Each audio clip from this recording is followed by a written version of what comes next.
ನಮಸ್ಕಾರ, ನೀವು ನೋಡ್ತಾ ಇದ್ದೀರಾ ಶ್ರೀ ಮಾರಿಕಾಂಬಾ ಡಿಜಿಟಲ್ ಟಿವಿ. ನಾನು ಸೃಷ್ಟಿ ನಾಯ್ಕ್. ಶಿರಸಿ ನಗರಸಭೆ ಚುನಾವಣೆಗೆ ಮೀಸಲಾತಿ ಘೋಷಣೆಯಾಗಿದ್ದು, ಕೆಲವರು ಮೀಸಲು ಕ್ಷೇತ್ರ ಬದಲಿಸುವ ಹುನ್ನಾರ ನಡೆಸುತ್ತಿದ್ದಾರೆ ಎಂದು ಭೀಮಗರ್ಜನೆಯ ಸಂಘಟನೆಯ ಜಿಲ್ಲಾಧ್ಯಕ್ಷ ಅರ್ಜುನ್ ಮಿಂಟಿ ಆರೋಪಿಸಿದರು. ಶಿರಸಿಯ ಪತ್ರಿಕಾ ಭವನದಲ್ಲಿ ಸುದ್ದಿಗೋಷ್ಠಿ ನಡೆಸಿ ಮಾತನಾಡಿದ ಅವರು, ಈಗಾಗಲೇ ಪ್ರಕಟವಾಗಿರುವ ಮೀಸಲಾತಿಯನ್ನು ಸರ್ಕಾರ ಬದಲಿಸಬಾರದು ಎಂದು ಒತ್ತಾಯಿಸಿದರು. ಮಾಧ್ಯಮಗೋಷ್ಠಿ ನಡೆಸಿ ಮಾತನಾಡಿದ ಭೀಮಗರ್ಜನೆ ಸಂಘಟನೆಯ ಅರ್ಜುನ್ ಮಿಂಟಿ, ಶಿರಸಿ ನಗರಸಭೆ ಚುನಾವಣೆಗೆ ಯುವಕರು ಸ್ಪರ್ಧಿಸಿ ಹೋರಾಟ ನಡೆಸಿ ಬದಲಾವಣೆಗೆ ಮುಂದಾಗಬೇಕು. ನಗರಸಭೆಗೆ ಈಗಾಗಲೇ ನಿಗದಿಯಾಗಿರುವ ಮೀಸಲಾತಿಯನ್ನ ಬದಲಾವಣೆ ಮಾಡಬಾರದು. ಒಂದೊಮ್ಮೆ ಬದಲಾಯಿಸಿದ್ರೆ ಲೂಟಿಕೋರರಿಗೆ ಜನಪ್ರತಿನಿಧಿಗಳು ಬೆಂಬಲಿಸಿದಂತಾಗಲಿದೆ ಎಂದು ಹೇಳಿದರು. ಇನ್ನು ಸರ್ಕಾರದ ವಿವಿಧ ಇಲಾಖೆಗಳಲ್ಲಿ ಕೆಲವರು ಸುಳ್ಳು ಜಾತಿ ಪ್ರಮಾಣ ಪತ್ರ ಪಡೆದು ದಲಿತರ ಅನ್ನಕ್ಕೆ ಕೈ ಹಾಕುವ ಕೆಲಸ ಮಾಡುತ್ತಿದ್ದಾರೆ. ಅಂತಹ ಸರ್ಕಾರಿ ನೌಕರರು ಶರಣಾಗಬೇಕು. ಇಲ್ಲದೆ ಹೋದಲ್ಲಿ ಅಂತಹವರ ವಿರುದ್ಧ ಭೀಮಗರ್ಜನೆ ಸಂಘಟನೆ ಕಾನೂನು ಹೋರಾಟ ನಡೆಸಲಿದೆ ಎಂದು ಎಚ್ಚರಿಕೆ ನೀಡಿದರು. ನಗರಸಭೆಯ ಚುನಾವಣೆ ಎಲ್ಲರಿಗೂ ಗೊತ್ತಿದೆ. ಆಲ್ಮೋಸ್ಟ್ ಆಗಿ ಶಿರಸಿಯ ಸಾರ್ವಜನಿಕರು ಪ್ರತಿಯೊಬ್ಬರಿಗೂ ಗೊತ್ತಿದೆ. ಏನು ಚುನಾವಣೆ ದಿನಾಂಕ ಒಂದು ಘೋಷಣೆ ಆಗಿಲ್ಲ, ಒಂದು ಬಿಟ್ಟರೆ ಅದಕ್ಕೆ ಸಂಬಂಧಪಟ್ಟಂಥ ಎಲ್ಲ ವಾರ್ಡ್ಗಳಿಗೆ ಮೀಸಲಾತಿಯನ್ನು ಘೋಷಣೆ ಮಾಡಿದ್ದಾರೆ. ಅದರಲ್ಲೂ ಕೂಡ 1, 2, 3, 9 ಮತ್ತು 19ನೇ ವಾರ್ಡಿಗೆ ಪರಿಶಿಷ್ಟ ಜಾತಿ ಮತ್ತು ಪರಿಶಿಷ್ಟ ಪಂಗಡ ವರ್ಗದವರಿಗೆ ಮೀಸಲು ಕ್ಷೇತ್ರವನ್ನಾಗಿ ನಗರಸಭೆ ಚುನಾವಣೆಗೆ ಸರ್ಕಾರದಿಂದ ಮತ್ತು ಚುನಾವಣಾ ಆಯೋಗದಿಂದ ಮಾಡಿದ್ದಾರೆ. ಆದರೆ ಈ ಮೀಸಲಾತಿ ಪ್ರಕಟ ಆಗಿದ ನಂತರದಿಂದ ಏನು ಹಳೆಯ ಲೂಟಿಕೋರರು ಯಾರ್ಯಾರಿದ್ರೋ ನಗರಸಭೆಯಲ್ಲಿ, ಅದೇ ಲೂಟಿಕೋರರು ಹೋಗಿ ಕೆಲವು ನಗರಸಭೆ ಲೂಟಿ ಹೊಡೆದಂಥವ್ರು ಅವರು ಮತ್ತೆ ಹೋಗ್ಕೊಂಡು ಈಗ ಕ್ಷೇತ್ರವನ್ನು ಬದಲಾವಣೆ ಮಾಡಲಿಕ್ಕೋಸ್ಕರ ಎಷ್ಟು ಪ್ರಯತ್ನ ಪಡಬೇಕು ಅಷ್ಟು ಪ್ರಯತ್ನವನ್ನು ಪಡ್ತಾ ಇದ್ದಾರೆ. ನಾವು ಈ ಮೂಲಕ ಮಾನ್ಯ ಶಾಸಕರಾದ ಭೀಮಣ್ಣ ನಾಯ್ಕರವರಿಗೆ ಹಾಗೂ ರಾಜ್ಯ ಸರ್ಕಾರಕ್ಕೆ ಮತ್ತು ಚುನಾವಣಾ ಆಯೋಗದವರಿಗೆ ಒಂದು ಮಾತು ಹೇಳಲಿಕ್ಕೆ ಇಷ್ಟಪಡ್ತೇನೆ. ದಯವಿಟ್ಟು ಕೂಡ ಅದನ್ನು ಕೂಡ ಸಂಸದರಿಗೂ ಹೇಳ್ತಾ ಇದ್ದೇವೆ, ದಯವಿಟ್ಟು ಕೂಡ ಈಗೇನು ಮೀಸಲಾತಿ ಪ್ರಕಟ ಆಗಿದೆ ಅದು ಹಾಗೇ ಇರಬೇಕು. ಯಾವುದೇ ಕಾರಣಕ್ಕೂ ಕೂಡ ಬದಲಾವಣೆ ಮಾಡಲಿಕ್ಕೆ ಹೋಗಬಾರ್ದು.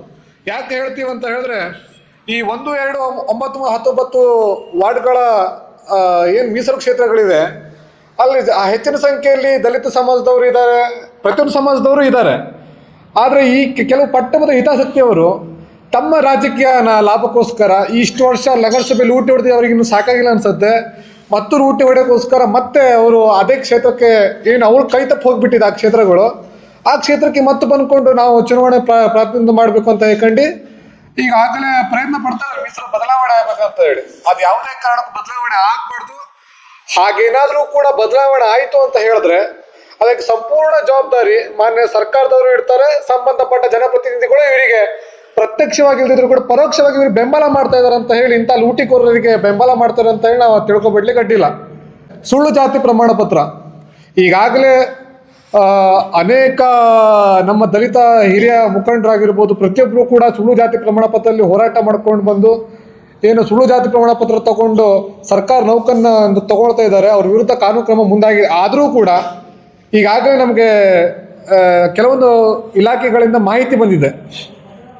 ಈ ಅಬಕಾರಿ ಇಲಾಖೆ ಆಗಿರ್ಬೋದು, ಮಾನ್ಯ ಸಹಾಯಕ ಆಯುಕ್ತರ ಕಚೇರಿ ಆಗಿರ್ಬೋದು, ತಹಶೀಲ್ದಾರ್ ಕಚೇರಿ ಆಗಿರ್ಬೋದು, ಪೊಲೀಸ್ ಇಲಾಖೆ ಆಗಿರ್ಬೋದು ಅಥವಾ PWD, ಈ ಎಲ್ಲ ಜಾತಿ ಪ್ರಮಾಣ ಪತ್ರ ತೆಗೆದುಕೊಂಡು ದಲಿತರಿಗೆ ಇರುವಂತಹ ಏನು ಹಕ್ಕು ಯಾವುದಿತ್ತೋ ನಮ್ಮ ಅನ್ನಕ್ಕೆ ಕೈ ಹಾಕಿದ್ದಾರೆ. ಅವರು ಬೇರೆ ವಿಷಯ ಆಗಿದೆ ಅಡ್ಡಿಲಾಗಿತ್ತು, ನಮ್ಮ ಅನ್ನಕ್ಕೆ ಕೈ ಹಾಕಿದ್ದಾರೆ. ಅಂಥ ಸುಳ್ಳು ಜಾತಿ ಪ್ರಮಾಣ ಪತ್ರ ತಗೊಂಡು ಯಾರ್ಯಾರು ನೀವು ಸರ್ಕಾರಿ ನೌಕರನ್ನು ಪಡೆದುಕೊಂಡಿದ್ದೀರೋ ದಯವಿಟ್ಟು ನಿಮ್ಗೆ ಕೊನೆ ಎಚ್ಚರಿಕೆ ಕೊಡ್ತಾ ಇದ್ದೇವೆ ನಾವು.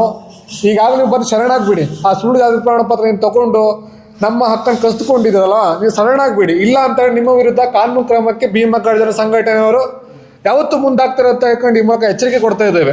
ಸಂಘಟನೆಯ ಪ್ರಮುಖರಾದ ಅಮಿತ್ ಜೋಗ್ಳೇಕರ್, ನವೀನ್ ಕಾನಡೆ, ರಾಜೇಶ್ ಕಲ್ಗಟಗಿ ಮುಂತಾದವರು ಹಾಜರಿದ್ದರು. ರಾಜ್ಯದ ಒಂದು ಬಣವಾಗಿರ್ತಕ್ಕಂಥ ಅಂಬೇಡ್ಕರ್ ಧ್ವನಿ ಅನ್ನತಕ್ಕಂಥ ಒಂದು ಬಣ ಏನು ದಲಿತ ಸಂಘರ್ಷ ಸಮಿತಿಯ ಅಧ್ಯಕ್ಷರಾಗಿರ್ತಕ್ಕಂಥ ಚಂದ್ರಕಾಂತ್ ಕಾದ್ರೋಡಿ ಅವರು ಇವರ ಒಂದು ಹೋರಾಟವನ್ನು ಗಮನಿಸಿದ್ದಾರೆ. ಮತ್ತು 4ನೇ ತಾರೀಕಿಗೆ ಬಂದು ಇವ್ರನ್ನೆಲ್ಲ ಅಭಿನಯಿಸುವ ಕೆಲಸವನ್ನು ಕೂಡ ಅವರು ಮಾಡ್ತಾ ಇದ್ದಾರೆ. ಈ ಸಂದರ್ಭದಲ್ಲಿ ನಾನು ಹೇಳೋದೇನೆಂದರೆ, ಏನು ರಸ್ತೆ ಹದಗೆಟ್ಟಿತ್ತು, ರಸ್ತೆ ರಿಪೇರಿ ಆಗಲೇಬೇಕು ಅಂತೇನು ಹೋರಾಟಕ್ಕಿಳಿದಿದ್ದರು ಭೀಮಗರ್ಜನೆ ತಂಡದವರು. ಅದಕ್ಕೆ ತಕ್ಷಣ ಪ್ರತಿಕ್ರಿಯೆಯನ್ನು ನಮ್ಮ ಶಾಸಕರು ಮಾಡಿದ್ದಾರೆ. ಆ ಒಂದು ವಿಷಯದಲ್ಲಿ ಭೀಮಗರ್ಜನೆ ಸಂಘಟನೆಯವರು ನಮ್ಮ ಶಾಸಕರನ್ನು ಒಂದು ಈ ಒಂದು ಸಂದರ್ಭದಲ್ಲಿ ನಾವು ಅಭಿನಂದಿಸ್ತೇವೆ. ಯಾಕಂದರೆ ನಮ್ಮ ಒಂದು ಹೋರಾಟಕ್ಕೆ ಅವರು ಪ್ರತಿಕ್ರಿಯೆ ನೀಡಿದ್ದಾರೆ ಮತ್ತು ರಸ್ತೆ ರಿಪೇರಿ ನಡೀತಾ ಇದೆ. ಆದರೆ ಭಾಳ ಸ್ಲೋ ಆಗಿದ್ರ ಬಗ್ಗೆ ನಮ್ಮ ಭೀಮಗರ್ಜನೆ ತಂಡದವರಿಗೆ ಗೊತ್ತಾಗಿದೆ. ಇದು ಭಾಳ ಬೇಗನೆ ಮಾಡಬೇಕು ಅನ್ನತಕ್ಕಂಥ ವಿಚಾರ ಕೂಡ ಹೋಗ್ತಾರೆ. ಭಾಳ ಬೇಗ ರಸ್ತೆ ರಿಪೇರಿ ಆಗಬೇಕು, ಶಿರ್ಸಿ ಒಂದು ಸುಂದರ ಪ್ರದೇಶವಾಗಬೇಕು ಅನ್ನತಕ್ಕಂಥ ಭಾವನೆಯನ್ನು ಇಟ್ಕೊಂಡು ಹೋರಾಟ ಮಾಡ್ತಿದ್ದಾರೆ.